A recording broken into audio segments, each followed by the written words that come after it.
Namaste, friends. Knowledge is power, but applied knowledge is superpower.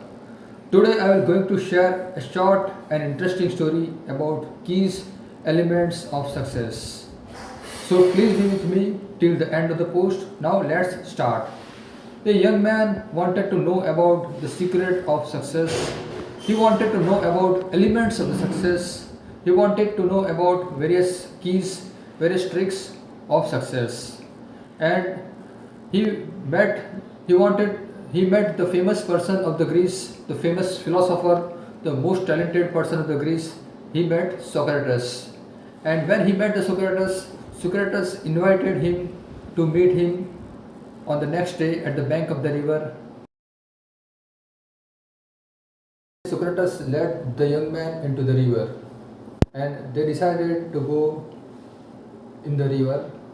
And when the water level reaches up to their neck mark, Socrates suddenly ducked young man into the river.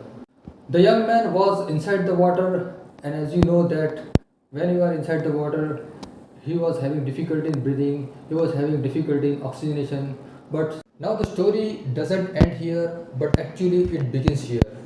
The young man couldn't resist, the young man couldn't struggle inside the water, and finally the Socrates pulled the young man out of the water, and as soon as the young man comes out of the water, he feels very much happy, confident, and wonderful in a fresh air. He asked a one question to young person, and that question was that what was your desire? What was your intense desire when you were inside the water? So the young man replied that my intense desire was to have a fresh air.